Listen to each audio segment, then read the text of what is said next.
Back here at home on the campaign trail, believe it or not, Hillary Clinton and Donald Trump, well, they're behind closed doors this Sunday. Not together, but in separate meetings. They have no rallies, no speeches, no big events. It's largely a quiet weekend for Mrs. Clinton after she had some fundraising on Martha's Vineyard. You know, they say she raised $1.5 million yesterday. No public events, though, for Mr. Trump after an event-filled week. That's another staffing overhaul in his campaign, an apology for causing some people pain, he said.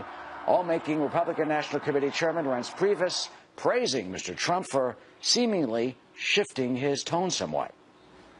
Someone who lies with incredible skill and grace. And Kristen Fisher joins us now at the very latest in the campaign trail. Hi, Kristen. Hey, Eric. The candidates may be taking the day off, but their campaign managers certainly are not. Today, Trump's new campaign manager, Kellyanne Conway, she made headlines this morning when she said it's, quote, to be determined whether Trump still supports a deportation force to remove undocumented immigrants from the United States. Remember, that idea has been a big part of Trump's campaign, especially during the primaries. Conway also said Trump just had the best week of his entire campaign because, in her words, he's finally able to be himself. Perhaps a dig at former campaign chair Paul Manafort, who resigned earlier this week amid reports about his alleged ties to Russia. It's something Clinton's campaign manager, Robbie Mook, seized upon today on ABC's This Week. We now need Donald Trump to explain to us the extent to which the hand of the Kremlin is at the core of his own campaign. There's a web of financial interests that have not been disclosed, and there are real questions being raised about whether Donald Trump himself is just a puppet for the Kremlin in this race. So while the Clinton campaign is focused on Trump and Russia, the Trump campaign is going after the Clinton Foundation for what it calls a blatant conflict of interest, a foundation that was accepting foreign donations while Hillary Clinton was still Secretary of State. Well, today, former New York City mayor and Trump supporter Rudy Giuliani went so far as to say this. Listen. If I were back in my old job as U.S. attorney, I would probably indict the Clinton Foundation as a racketeering enterprise. She did favors for those very people who gave money to the Clinton Foundation. Some strong words. So Clinton spent the weekend fundraising on Cape Cod and Martha's Vineyard, and she will continue that effort tomorrow in Los Angeles. Well, Trump, he's off to Ohio. He's got a big rally planned tomorrow night at the University of Akron. Eric? All right, everybody's back to work on Monday. Kristen, thanks so much. Well, Eric, meanwhile, President Obama heading home later today from Martha's Vineyard after a 2-week summer vacation with his family. The president has a full plate waiting for him in Washington as he moves into the final months of his presidency. First up, a visit to flood-stricken Louisiana. The president receiving some criticism for not going there sooner. White House correspondent Kevin Corke is traveling with the president on Martha's Vineyard. Kevin? Hey there, Arthel. You're right. Optics matter, especially when you're on vacation, right? And even though the administration did the right thing in sending the director of FEMA and the Secretary of Homeland Security down there to the region to sort of survey the recovery effort, sometimes you just have to be there when you're the president. And on Tuesday, finally, the president will, in fact, make his way down to the bayou to see firsthand what is going on in the recovery effort. He'll also learn a great deal about the people of Louisiana and how they came together in the midst of this devastating tragedy. But even as the president finally puts down his clubs to pick up the spirits of the people of Louisiana, he is, you're right, going to continue to face some criticism from a lot of folks who feel like he should have been there already. Here's just some of what the Advocate editorial staff wrote in an editorial earlier this week. That's the big paper, by the way, over in Baton Rouge. It reads in part, the optics of Obama golfing while Louisiana residents languished in floodwaters was striking. It evoked the precedent of the passive federal response to the state's agony in 2005, a chapter of history no one should ever repeat. Now, that reference to 2005, of course, a reference to Hurricane Katrina. Now, to be fair, the governor of the state of Louisiana did say earlier today that he wanted the president to wait before coming down so as not to interfere with the rescue and recovery operation. Listen. I didn't want to divert the police officers, sheriff's deputies, and state troopers and other essential resources and assets to providing security for the president while they were needed in this region. Of course, this has been the argument that the White House has been making for some time, that they wanted to wait until the governor said it was okay to come down there. But again, the other side of this argument is simply this. When Hurricane Sandy struck New Jersey and parts of the metro area up in New York, he got right up there in a couple of days without such consideration. So again, you can see it both ways. Either way, we will be there Tuesday for you, Arthel. In the meantime, back to you. And we will look forward to your report, Kevin Corke. Thank you very much. Eric? Arthel, a trip to a water park goes tragically wrong. Emergency crews rushed to try and save the life of a man who was pulled from the rough waters. And Donald Trump, as we've been reporting, while his campaign shakeup faces his first full week coming up with the new team at the helm. But is it enough to get his bid for the White House back on track? Coming up, we'll ask our political panel when we come back. Donald Trump is extremely focused now. If you look at this entire week, you can see it was focused on issues, hard issues, tough issues, issues on which the American people agree with him. Time now for a quick check of the headlines for you. Pope Francis paying tribute to the victims of that deadly terror attack in Turkey, leading a silent prayer in St. Peter's Square. Later, the Holy Father saying, quote, "We ask for the gift of peace for all." There was tragedy at a water park in Washington State. A man in his 30s drowned in one of the park's pools. This happened in the town of Federal Way, which is near Tacoma. Lifeguards pulled him out of the waves, but sadly they were not able to revive him. Republican Party leaders offering lots of praise for their candidate Donald Trump, saying he's getting his campaign on the right track and that new polls should soon reflect his improved performance. Let's talk about it now with Nan Hayworth, former Republican Congresswoman from New York, and Dennis Kucinich, former Democratic Congressman from Ohio and a Fox News contributor. Good to have you both here on the set with me. Great to be with you. Okay, Congresswoman Hayworth, thank you. I'll start with you. Do you agree with Mr. Priebus? I do. And Donald Trump has a great plan for the American people, for all the American people. I love the fact that he made a special effort this week to reach out to members of minorities who've been taken advantage of in many ways and taken for granted by, Dennis, not by you personally, but by our candidate, by the Democratic candidate and party. He has a positive message to put America back to work, get our economy going again, make us safe and secure, and that does need to come forward. This was a great week for him. How do you see it? First of all, Labor Day is when the presidential campaign hits the reset button, and it'll be a whole new campaign then. Secretary Clinton's campaign is very much aware that this election is not over, and that Donald Trump has shown an ability to recover after many different gaffes and has shown a willingness to hang in there. Now, whether or not that will result in his victory remains to be seen. And she certainly is a formidable candidate. But again, Labor Day, mark that date, because that's when the race to the finish line truly begins. And anything that happens from that point on could sink a candidate. Well, you know, Kellyanne Conway, Trump's new campaign manager, was on ABC this week discussing debate logistics and working on debate prep. Let's listen, and then we'll talk about it. He's very engaged with that. It's actually a very enjoyable pursuit for him. He's a natural communicator, a natural connector with people, and the debates are a fabulous opportunity to force a conversation onto substance. I mean, again, what I learned this week, we had a great week, best week so far, but the other thing I learned is I think Donald Trump is back in Hillary Clinton's head. All right, Congressman Kucinich, should Hillary Clinton be concerned about debating Donald Trump? In a word, yes, and here's why. If this was a boxing match, Hillary Clinton is a champ because she can win on points. Very few people have the command of the issues that Secretary Clinton does. On the other hand, Donald Trump's like a brawler. And, you know, he could knock himself out, or he could also knock out the other, his opponent. So this is going to be probably one of the most watched presidential debate seasons that we've ever had. And continuing with that analogy, Congresswoman Hayworth, so if Donald Trump is the boxer, Hillary Clinton has a cut over her eye, and that's her email use of her private server for emails and her trustworthy factor or lack thereof. So how does Donald Trump keep punching on that cut?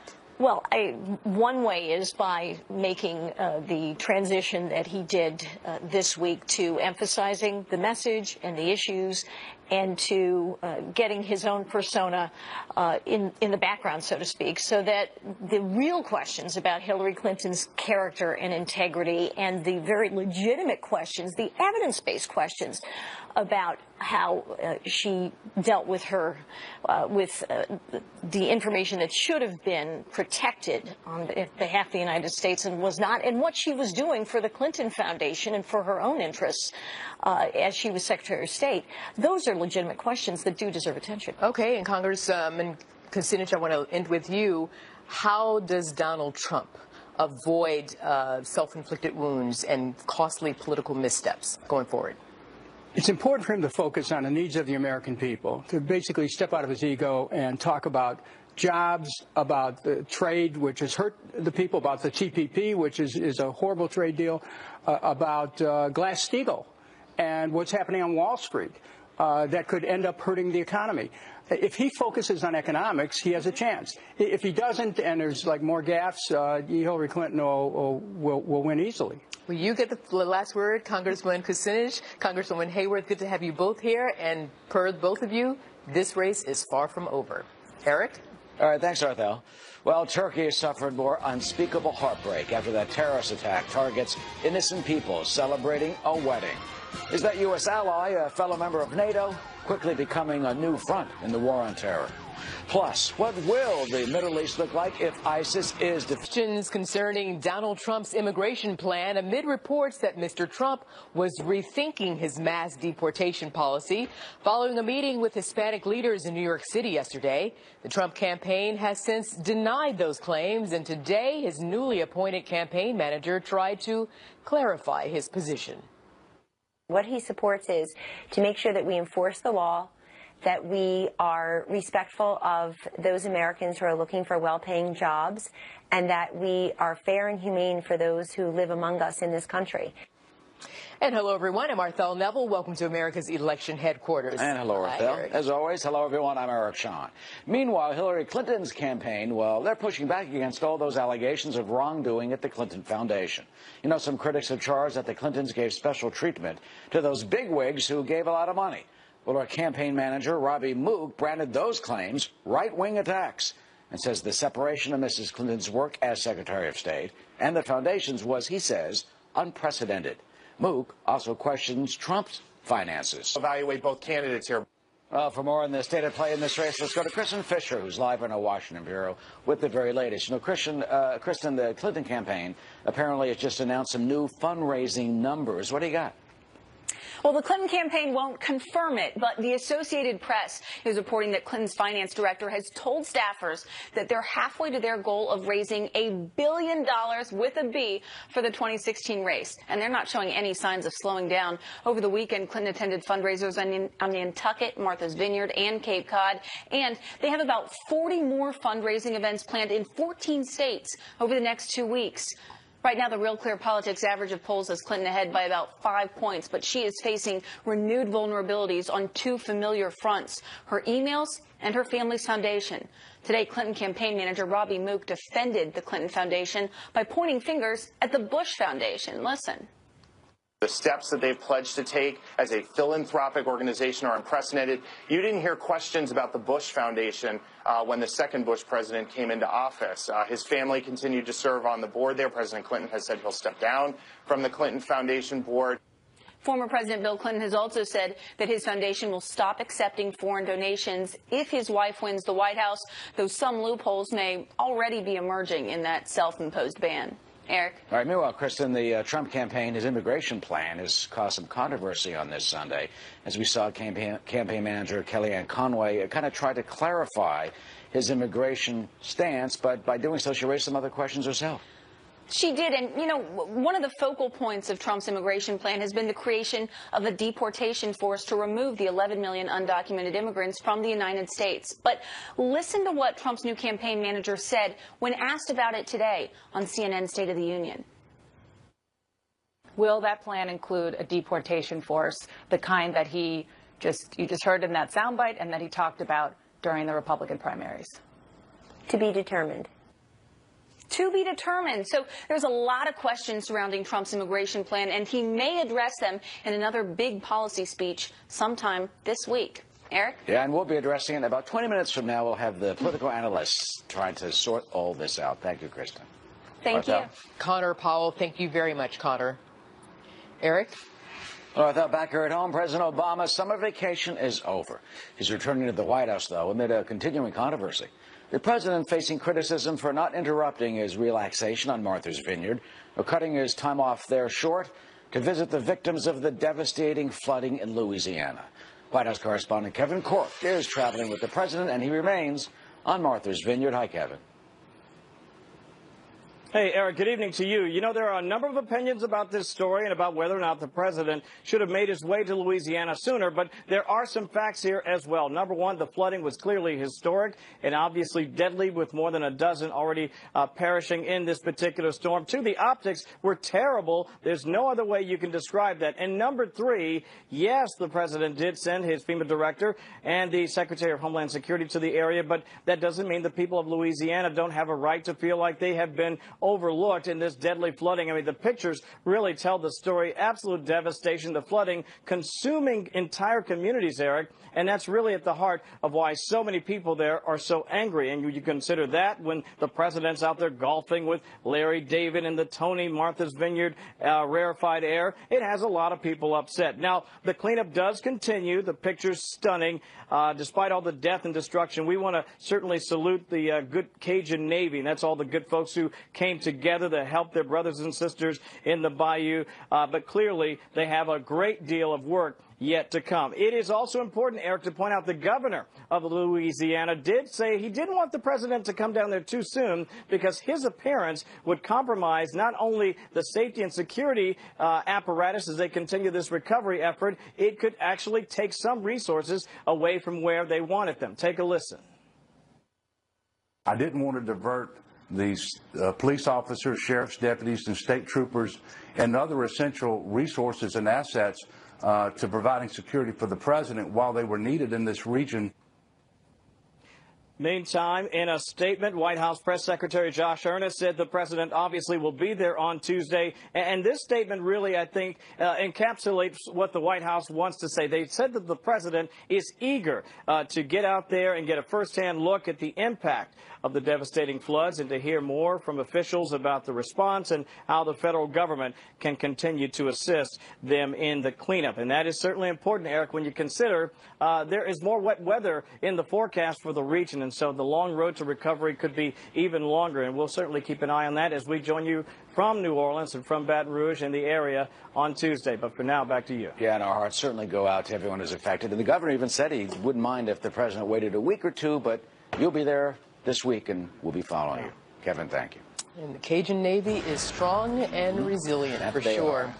And more in this story now as Louisiana Governor John Bel Edwards pleading for help as the state recovers from a week of devastating flooding. Many residents now coming out of shelters to find their homes destroyed by high water. Meanwhile, crews still searching for victims of the flooding, which has already killed 13 people.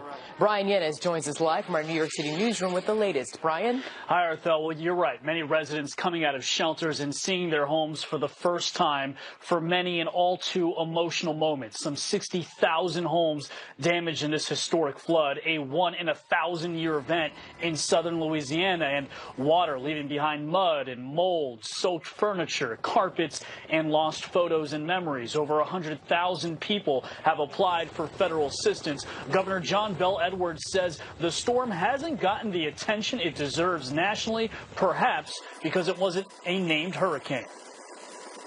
We really need help. Typically by this point in a storm, I think Red Cross would be receiving a lot more donations. I think there would be more volunteers signing up.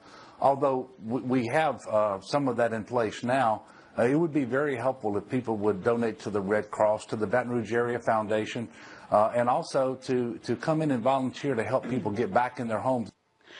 The Democratic governor in that interview specifically thanked Republican nominee Donald Trump and his running mate Mike Pence for visiting Louisiana and putting a spotlight on the state during dire times. Horrifically, Floodwaters have caused coffins to become unearthed in at least 15 cemeteries across 7 parishes, according to the Louisiana Department of Health. Caskets floating, and now some families have to rebury relatives. No word yet on how many tomb sites have been damaged. Church groups, the Red Cross, residents, and family members of victims are all chipping in to clean up. The local Farm Bureau is offering meals. Some 3,200 people are now in shelters, though that's down from a high of 11,000. Now, if you'd like to help, you can donate to the Red Cross at redcross.org/donate or at SamaritansPurse.org. Of course, these are just 2 ways to help. There are others as well. Arthel. Very good. And rebuilding is going to take some doing. Ryan Yennis, thanks so much. No problem. Eric? Arthel, from those torrential floods down south to scorching wildfires out west. In Southern California, fire crews are now battling a series of wildfires as that state deals with historic drought conditions. You know, hundreds of residents are being asked to leave their homes, but officials say that not everyone is obeying those evacuation orders. Meanwhile, the summer is shaping up to be one of California's most dangerous fire seasons ever. Will Carr has all the details from Los Angeles. Eric and Arthel, there are more than a dozen wildfires burning across the western United States this weekend, including the Cedar Fire in California, which is burning to the northwest of Bakersfield. So far, there's low containment. The fire has forced 1,500 residents to evacuate the area, while it's threatening almost 800 homes. Other residents say they're ready to leave quickly if they have to. My car's packed, my animals are in my car, and we live, we're just real close to the main road. To the south, the Blue Cut Fire continues to burn 60 miles east of Los Angeles. Fire crews there, though, making great progress. The fire is now 83% contained after burning 37,000 acres. Residents say they're thankful for all of the hard work the crews have put in on the ground. I think this whole valley would have gone up had they not put up a battle right here and stopped the fire.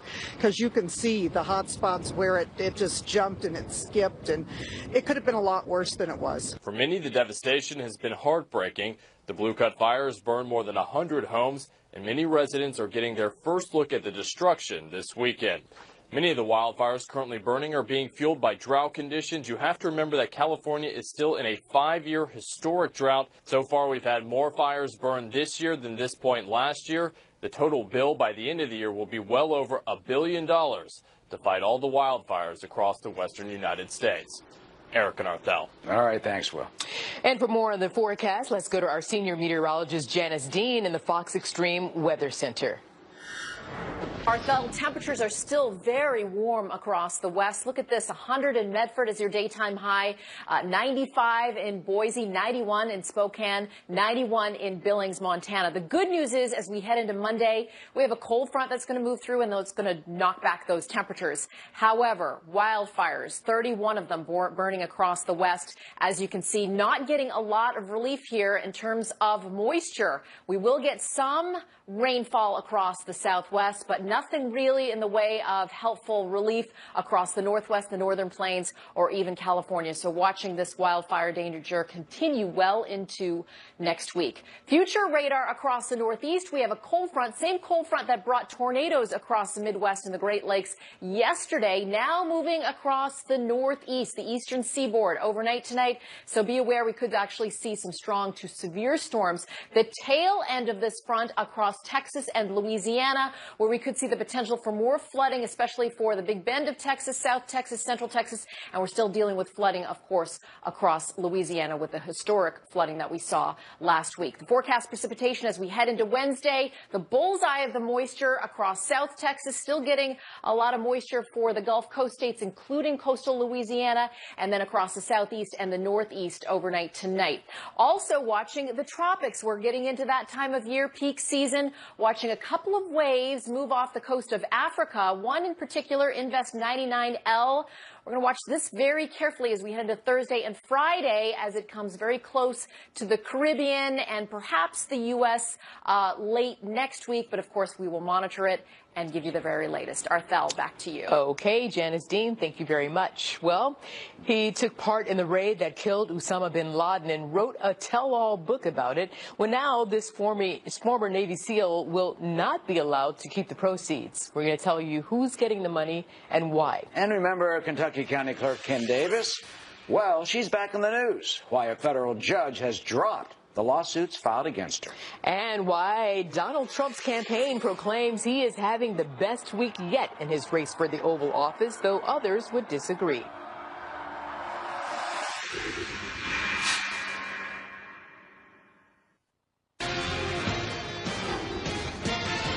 And time now for a quick check of the headlines. The Navy SEAL who wrote that tell-all book about the raid that killed Osama bin Laden, well, he must fork over all the money he received from that book and speaker's fees to the government. That's more than $6.5 million.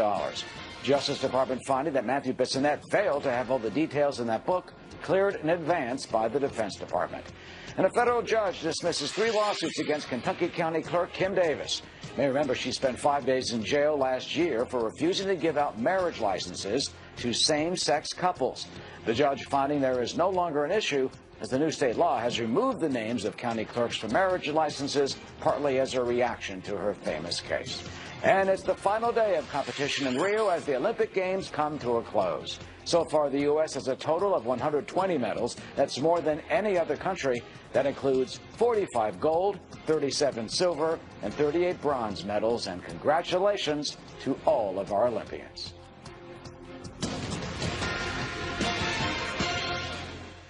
That's regretting that he said, if I have chosen the wrong words or said something in a way that I didn't intend, then I regret that. But this is exactly what people love. They love humility. They love accessibility. They love authenticity.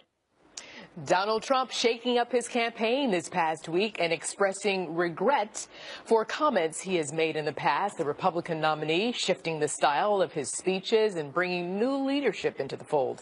It comes as Mr. Trump attempts to play catch-up in the polls. A recent Real Clear Politics average showing Hillary Clinton in the lead by more than 5 points. Let's bring in Boris Epshteyn.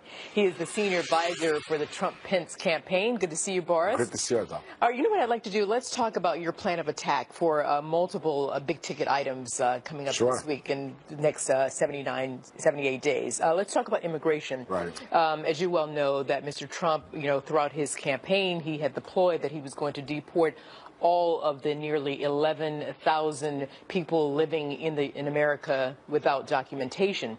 But now he seems to be shifting that and saying that, no, maybe there is a possibility that we could kind of not do that. Is this campaign, promise turning into perhaps a campaign ploy? No. And there's actually been a consistency, and he said that the first action will be to deport those who have committed crimes in this country. So illegal immigrants who have committed crimes, murders like the ones you saw in San Francisco, see all over this country, terrible crimes committed. So that'll be the first move, the first step taken. And then from then, he'll work with appropriate departments to figure out what the next steps need to be to make sure that American workers, American people are protected. That's fully in line with the policies that he's put out there over the last several months. Okay, we'll go with that. And I want to, because I have a couple other things. Sure. As you well know, Mr. Trump is now trying to woo the Latino and African-American voters.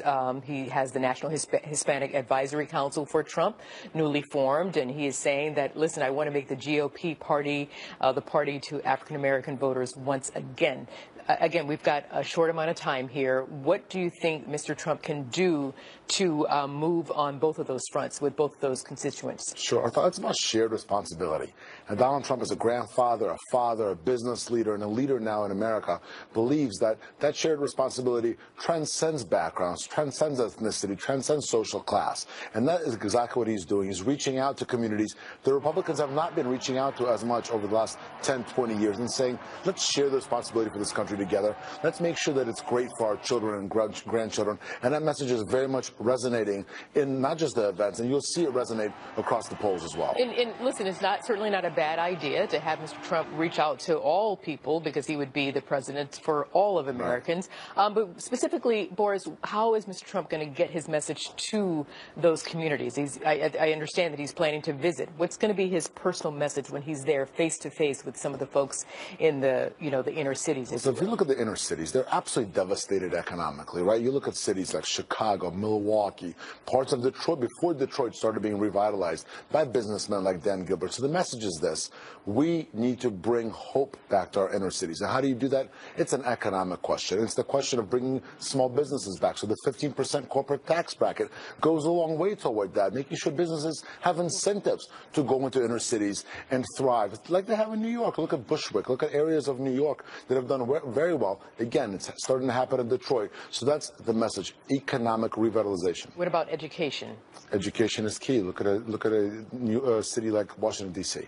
The Washington, D.C. school system, Martha, is the most expensive per pupil, and it's also the worst. So they're the most expensive per each student and the worst. That cannot be allowed to happen. So I have 20 seconds. Do you believe that Mr. Trump is sincere and he's really going to do all the things that he's promising to do, especially for the Latino minority voters? I don't just believe it. I know it for a fact. Donald Trump cares about every single American. He wants every American to have hope, to have opportunity, and to make America great for every American. Every American, not for any American, for any certain segment of the population, but for all Americans out there. And he will do that when he's president. Okay, we'll leave it there. Boris Epstein, good to see you. Good luck to you and to your candidate. Appreciate it. All right, Eric. All right, thanks, Arthel. Well, Hillary Clinton's campaign manager, he claims they're having trouble finding someone to stand in for Donald Trump during debate prep. The reason... It is the bottom of the hour now. Time for the top of the news. Republican National Committee Chairman Reince Priebus dismissing new calls for the RNC to cut off campaign cash to Donald Trump. You know, some critics want to divert that money to more viable candidates running for the House and Senate. Priebus saying, quote, "It doesn't work that way," adding that those critics do not understand how federal election laws really work. On the other side, Hillary Clinton's campaign managers saying they're having a tough time finding someone who can stand in for Donald Trump for debate preparations. Robbie Mook saying, quote, "It's very hard to find someone to mimic Trump's reckless temperament." Well, that's Donald Trump's new political commercial focusing on immigration, reaffirming the hardline approach he has to that issue. And the policy is setting the tone for the campaign, but it comes amid some new questions today over a recent meeting that he had this weekend with Hispanic leaders. Some of those leaders who attended that meeting at Trump Tower apparently saying that Mr. Trump is expressing openness to legalize illegal immigrants and maybe not deport 11 million of them that are believed to be here. The Trump campaign is denying this, so what's this all about? Brad Blakeman, former Deputy Assistant to President George W. Bush, joins us, as does Mark Levine, who is a radio talk show host and Virginia Democratic State Representative. Welcome to you both. Brad, let me start with you. Just a few moments ago, Boris Epstein, one of Donald Trump's advisors, just told Arthel there is no shift in immigration policy. So what is you think this is all about? I think there is a shift, and the thing people most like about Donald Trump is when he levels with people, and I think he's coming to realize now, after meeting with Hispanic leaders and going around the country, that he has to soften his approach in immigration. And one thing is for sure, Eric, we know that under Obama, the last 7+ years, he promised immigration reform in his first year. In 2007 and 2008, he ran on immigration reform. In his inaugural address, he talked about it. He talked about it days after that in a joint address to Congress and did nothing. Donald Trump's going to do something, and I think what Donald Trump has come to realize is there's got to be a pathway to citizenship. We have to secure the borders, and that's the proper way to do things, because a president can't do things because he wants to do it. He has to do it by consensus. Donald Trump's not going to have a pen and a phone. He's actually going to work with Congress to get a solution. Yeah, well, Mark, look, there are some who are saying that there's a congressional bill that Governor Pence supported when he was a congressman that basically would have people leave and then reapply for a visa to come back. Do you think that's what's going to be in the plan? You know what? No one knows what's going to be in the plan. Donald Trump doesn't know what's going to be in the plan. Brad Blakeman doesn't know. His campaign manager, Kellyanne Conway, said, it will be determined. Donald Trump has a habit of telling people what they want to hear. He tells people he's going to deport the 11 million. He tells that to a bunch of white people that don't like Mexicans. And then he tells Latinos, there may be some path. We don't know what he stands for. Donald Trump doesn't know what he stands for. He never expected to get this far. This was all a lark. This was all a way to promote Trump brands. And now he's like the dog that caught the car. He's got the nomination. He has no plans. He'll just try to figure it out later. Brad, do you think that's fair, that this is a lark? No, it's not a lark. Donald Trump, if anything, his greatest strength is being underestimated, just like it is being done now. He's being poo-pooed, and that's 16 other Republicans did that in the primary, and they did it to their detriment. And I think the more you discount Donald Trump, the more you're not facing the reality of the huge base of people, both Republicans and Democrats, who are sick of the status quo. But Brad, you just said that he went back on his entire pledge. His whole pledge was build a wall, deport them all. I never said that. No, I never said that. I said he's looking for a path to citizenship. Let Brad answer. No. Look, Donald Trump said, first and foremost, we're going to secure the border. That's been the Republican mantra for years. The problem is this president never did anything about it. But we do know what Hillary Clinton. We do know what Hillary Clinton is going to do. She's going to grant amnesty for 11 million illegals in this country, and then she's going to leave.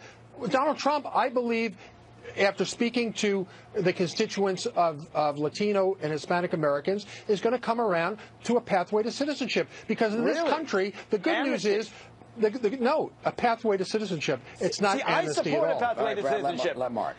That's what Democrats support. But Donald Trump has been all over the map. His whole proposal has been deport the 11 million. We're going to have a strike force, and we're going to deport the 11 million. That's what got him a lot of votes in the Republican primary. Now you say he's switching, but his own spokesman won't say what side he's on. I think the answer is we don't know because Donald Trump doesn't know what side he's on. So, Mark, on Thursday, quickly, he's going to have a big speech on this in Colorado on immigration on Thursday. Again, what do you think we expect, and what is he going to say? I don't know. I think he'll try to be all sides to all people the way he always is. You know, he's a great con man. He'll give a really good sales job. He'll tell us he's going to make America great again. But specifically what will it entail, we don't know. Hillary Clinton has very specific policy proposals. You may like them, you may not like them, but she tells you what she's going to do. With Donald Trump, no one really knows. Brad, what do you think he's going to say, and is he going to match Mrs. Clinton's proposals? I think what Donald Trump is going to do is he's going to talk about securing the border, and he's going to be talking about a fair and equitable way of a pathway to citizenship for the people that are here. They don't get to jump the line. They have to go back. They have to pay taxes, and they have to come here the proper way. And if he does that, I think he'll get tremendous support in the Hispanic community. Because, Eric, one thing is for sure. We don't have the money to round up 11 million people. We don't have the assets to do it, both physical and personnel. And by the way, we don't have the will of the people to do it. So Brad, if you take all those three together, that's a Democratic position. No, it isn't. Amnesty is the Democratic position. Just give blanket because you see it as party building. We see it as securing the nation. It's a pathway to citizenship. This is what President Obama has proposed. This is, in fact, the immigration reform bill. He can't do it because Republicans switch sides on it. Well, we'll be talking about this with you two guys until Thursday. So we got to go now. And we'll wait to see what he says on Thursday, and we'll get back to you for analysis. Brad and Mark, thank you. Thanks. Arthel? Okay. Reserve Intelligence Officer with the Office of Naval Intelligence and Senior Fellow in the Program on National Security at the Foreign Policy Research Institute. Good to see you. It's good to see you. So let's go here. How much good can Vice President Biden do this week? How effective might he be? What's the Vice President's goal, and what might Mr. Biden accomplish? Well, I think it's really, unfortunately, a Hail Mary pass. I mean, we saw after the coup, Turkish relations, U.S.-Turkish relationships have not been at an all-time high. I mean, the president of Turkey in June apologized to the Russians for downing their jet, and clearly the Russians and the Turks are trying to establish relations. So this is as much about terrorism as it is about trying to really reestablish ties with the Turks and make sure that, look, the Turkish base is a huge importance for the war against ISIS. So, you know, it really is an important thing. Unfortunately, I feel like we've lost a bit of prestige here. Well, so as the world watches and as Russian President Vladimir Putin and Turkish President Erdogan seem to be cozying up politically, I mean, does that put pressure on President Obama and the NATO allies to stay the course in the region, or to regroup and readjust the strategy there? And if it's the latter, then what changes should President Obama make as it pertains to Turkey, Syria, ISIS?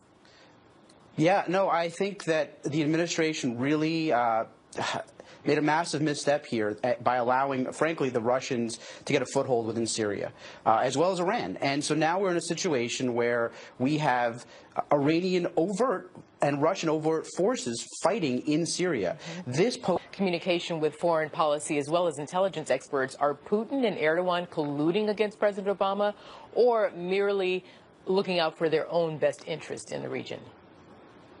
Well, certainly Putin is no friend of the United States. I mean, he has his interests. He wants to expand. He wants to increase Russia's sphere of influence. So I think his motivations are pretty clear. He wants a foot in. He got a foot in. He's part of the equation now. Insofar as the Turks, we're seeing Erdogan really surviving a coup by the skin of his teeth.